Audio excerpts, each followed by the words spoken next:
Bienvenue dans cette nouvelle édition d'Information. Vous regardez ETV, je suis Christine Kelly et voici les titres. Encourager la pratique des langues vivantes, opération nationale à retentissement local.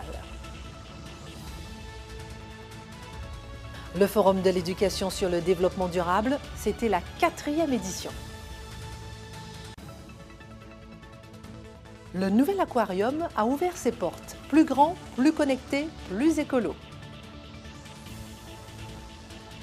Un scanner tout neuf à Marie-Galante, un plus pour la santé de la population. Ni hao, voilà comment on dit bonjour en chinois, une des 6 langues enseignées notamment au lycée de Bainbridge. Il faut dire que la pratique des langues vivantes devient indispensable aujourd'hui. La 3e édition nationale de la Semaine des langues a eu lieu cette semaine. Elle se déroule dans plusieurs académies. Mike Saint-Auré. Les lycéens de Bainbridge vont pouvoir voyager pendant cette Semaine des langues. Cette initiative, créée il y a 3 ans, permet aux élèves d'assister aux animations proposées et visiter les expositions réalisées dans le cadre de la semaine. Dans l'académie, un certain nombre d'établissements ont marqué cette semaine tout simplement pour valoriser la diversité linguistique. Si on prend l'exemple de cet établissement, j'ai appris qu'il y avait 6 langues qui sont enseignées ici. C'est une offre quand même très riche et surtout, au-delà de la langue, c'est aussi la diversité culturelle. Nous souhaitons que la dimension littéraire, culture générale soit portée par les langues. Et vu cette richesse de l'établissement, en dehors du français, nous avons quand même 6 langues qui sont enseignées, en passant par le portugais, l'espagnol, l'anglais, l'allemand, le mandarin et j'en oublié l'espagnol. Donc ça permet aux équipes de chaque langue, ça permet aux élèves qui pratiquent les langues de montrer un petit peu leur savoir-faire et leur volonté de partager avec d'autres camarades cette richesse. Je pense qu'il n'y a pas plus beau voyage que faire l'établissement dans son ensemble, profiter de l'expression à ce niveau-là. La Semaine des langues met en lumière la diversité linguistique. Ainsi, le portugais, l'anglais ou encore le chinois seront mis à l'honneur et motiveront les élèves sur leur choix d'orientation.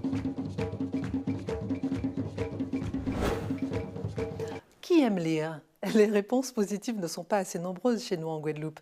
Des initiatives se multiplient en ce sens, comme celle de la ville de Morne-à-l'Eau, c'était mercredi. Elle a invité un artiste à donner aux enfants le goût des mots.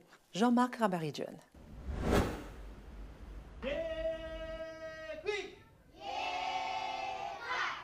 Quand on est tout petit et que l'on aime bien les histoires, chaque occasion de pouvoir en savoir un peu plus sur les choses ou sur la vie, on n'hésite pas et on le fait de tout son cœur. L'association Paradis à Timoun s'est chargée d'amener tout un petit monde d'écoliers mornaliens pour écouter des écrivains dans une enseigne de restauration rapide réputée des Abîmes. Ce projet a débuté depuis environ 1 an et demi environ.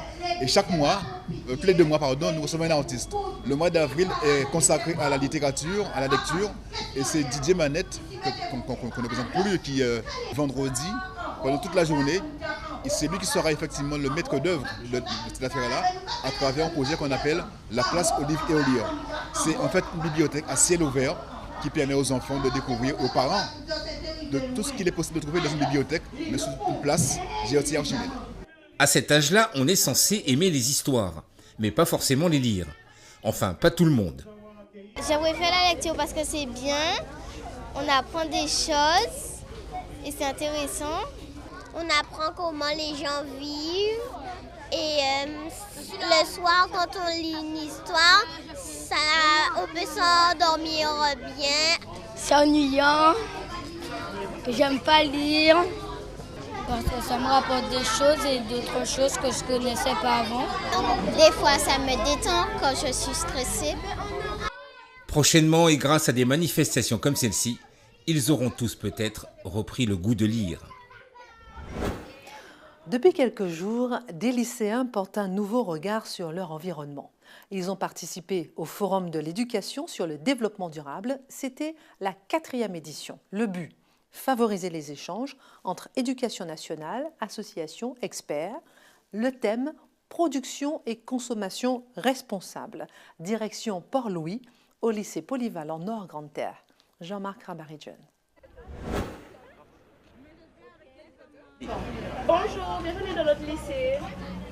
Prendre sa part dans l'éducation pédagogique sur le développement durable, c'est l'affaire des encadrants et enseignants, mais c'est aussi l'affaire des élèves. Le lycée polyvalent du Nord Grande-Terre accueillait des élèves de plusieurs établissements venus présenter leurs actions, justement dans le cadre du développement durable. On a réalisé un système aquaponique. Ça sert à les poissons qui sont à l'intérieur. On peut mettre des tilapias et d'autres poissons d'eau douce. Les excréments vont remonter par une pompe qui va nourrir les plantes. Les bactéries vont transformer l'eau et l'oxygéner pour les poissons. Bonjour à tous, on est en direct avec Miss Plastique Bainbridge 2018. Alors, comme vous le voyez, elle est habillée avec son... Regardez comment elle est belle, elle est épicée, elle est sucrée, là, tout ce qu'il faut pour vous là. Alors Miss Plastique, comment es-tu aujourd'hui? Comment tu te sens? Je me sens heureuse, je suis belle, je me sens belle, avec des déchets recyclés, voilà. Encore un peu de travail et cette section du lycée de Bainbridge pourra très certainement réaliser son propre journal. Ces 2 jours de manifestation ont été néanmoins l'occasion de visiter les stands mis en place juste à proximité du lycée. Et ce sont les élèves du lycée polyvalent qui ont eux-mêmes pris en charge l'organisation de la visite, de l'accueil et de la sécurité de l'événement. Moi, je fais accueil pour accueillir les gens qui viennent visiter le stand et je les accompagne aussi dans différentes activités. Moi, je suis éclaireur.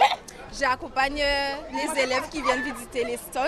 Trouver des idées, les mettre en place, accompagnés par des enseignants, ou tout simplement profiter de ces journées pour voir ce que d'autres ont fait, c'est pour une grande partie des élèves des pistes à suivre pour mieux comprendre ce qu'est en application le développement durable. Je suis enseignante au collège Germain Saint-Ruf, professeur de mathématiques, et on a travaillé avec mon collègue de SVT, Monsieur Le Gall, sur un projet qui lutte dans un premier temps contre le décrochage scolaire ainsi que sur le réchauffement climatique. Faire des activités, découvrir des choses qui se font pour le développement durable. C'est un histoire géo. Le projet était de créer la ville du futur avec les pollinisateurs intégrés dedans. Pour les plus perspicaces, une chose est sûre, c'est qu'ils sont retournés dans leurs établissements respectifs avec bien plus d'idées en tête qu'à leur arrivée. Rendez-vous en 2020 pour le prochain forum de l'éducation au développement durable qui a donc lieu tous les 2 ans. Le nouvel aquarium de la Guadeloupe est né. C'est le plus grand aquarium des Antilles par la richesse de sa collection. Il était en travaux pour rénovation.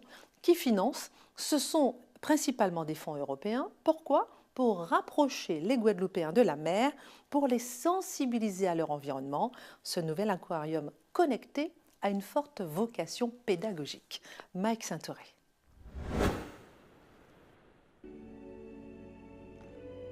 Le président de région se rendait au Gosier ce lundi pour l'inauguration de l'aquarium. 1 an après sa fermeture pour des travaux de rénovation, c'est une structure moderne et connectée qui accueille dorénavant les visiteurs. Puisque nous avons enlevé absolument tout ce qu'il y avait avant, du sol au plafond, tous les aquariums ont disparu et on est parti donc du bâtiment qui existait et qu'on a complètement réaménagé. L'aquarium n'a que des espèces locales, on n'est pas confronté au risque d'autres aquariums de réintroduire des espèces étrangères.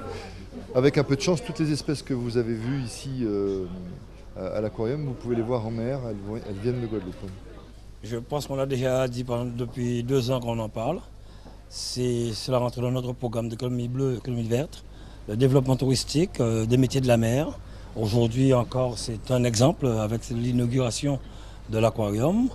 Nous l'avons fait avec les projets que nous avons accompagnés, notamment le Caou Kerabé, le centre de thalassothérapie du Moule et d'autres projets d'aménagement de port. Nous étions à Petit Canal la semaine dernière où nous allons accompagner la ville de Petit Canal à développer son port qui va créer une bonne trentaine d'emplois. Donc la région est sur la bonne lancée. Ces travaux d'agrandissement et d'amélioration vont permettre d'augmenter la fréquentation et la durée des visites. Les Guadeloupéens pourront se sensibiliser aux enjeux environnementaux.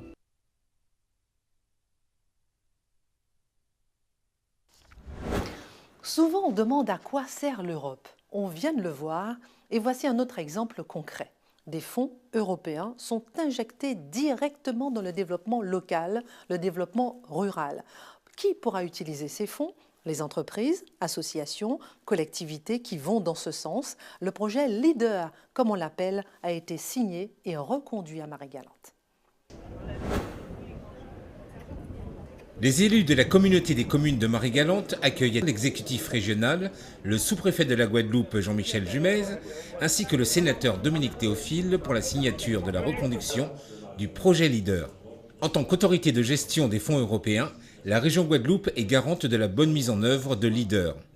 Avec une enveloppe de 1,5 million d'euros allouée par le FEDER au dispositif, la région intervient en fonds propres à hauteur de plus de 170 000 euros pour cette nouvelle activation de convention LEADER. À charge du groupe d'action locale Pays Marie-Galante de le mettre à profit dans le cadre de la mise en œuvre des projets ruraux. La communauté des communes de Marie-Galante sera en charge du déploiement de la stratégie et assistera les porteurs de projets dans l'élaboration et la complétude de leurs dossiers. Les dossiers recevables seront ensuite transmis au comité de programmation. Le centre hospitalier de Marie-Galante est tout fier de son nouveau scanner. Cet appareil permet de visualiser, ou mieux, détecter les anomalies dans le corps humain en 15 minutes. Une aide précieuse donc en matière de santé. Les Marie-Galantais pourront apprécier moins d'évacuations sanitaires, donc vers la Guadeloupe. Jean-Marc Rambaridjen. Une journée qui restera mémorable pour les personnels de l'hôpital Sainte-Marie à Grand-Bourg de Marie-Galante. Les représentants des instances régionales et départementales, l'État, l'ARS et plusieurs partenaires se rendaient à l'inauguration du tout nouveau centre d'imagerie médicale équipé d'un scanner de tout premier ordre. Son nom, Touloukaïra. Ce projet initié par l'équipe médicale et la direction de l'établissement a pour but de donner aux patients de Marie-Galante la possibilité d'avoir accès à une unité de tout premier ordre sur place. Jusqu'à aujourd'hui, on prenait l'hélicoptère ou le bateau pour aller à Pointe-à-Pitre pour faire un scanner. Maintenant, on restera sur Marie-Galante. C'est vraiment la concrétisation de projet. Moi, je l'ai dit dans mon discours, on y a cru, on a mis toute notre foi et toute notre énergie. Eh bien, ma foi, il y a le succès. Le coût global de l'acquisition de cet équipement, 1,5 million d'euros, dont 80% pris en charge par le conseil régional sous forme de subvention, soit 1,2 million d'euros. Un outil d'opportunité dans le cadre d'une coopération avec nos pays voisins de la Caraïbe. 6 médecins de la Dominique se sont rendus ici pour cette inauguration, pour la coopération. Donc je ne peux que féliciter la directrice de son abnégation. Nous sommes aussi actuellement en train de construire un nouvel hôpital. Et nous essayons en même temps de développer de nouvelles relations et de nouvelles coopérations. Avec cette nouvelle unité, les services de secours pourront désormais appréhender plus sereinement tous les événements que Marie-Galante devra accueillir. Le droit à la vie. Nous avons le droit à la vie. Ce sont les mots d'Élie Domota, secrétaire général de l'UGTG. L'organisation syndicale appelle à la grève ce jeudi. Le traditionnel défilé des syndicats du 1er mai aura une tonalité particulière cette année. Le manque d'eau potable, les transports en berne, l'hôpital non opérationnel seront au cœur des cris du cortège. Le 25 mai, les entreprises devront elles-mêmes assurer la protection des données de leurs clients. C'est l'application d'un texte européen. Il règne une certaine panique au sein des banques ou encore d'organismes contenant toutes vos données.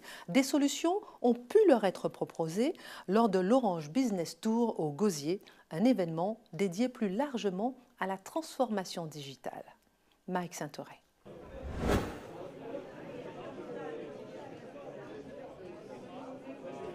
L'hôtel Salaco du Gosier accueillait pendant 2 jours l'Orange Business Tour.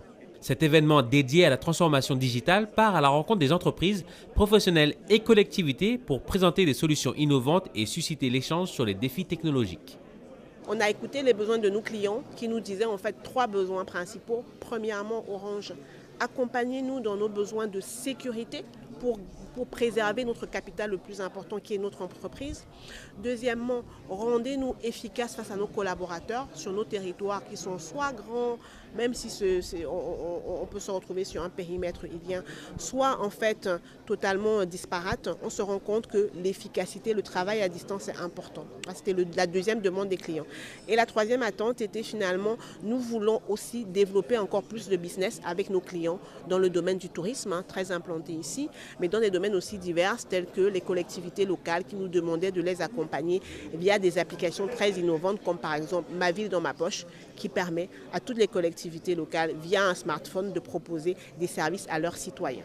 Au programme de cette année, des conférences, des ateliers et des démonstrations réalisées par une quinzaine d'entreprises.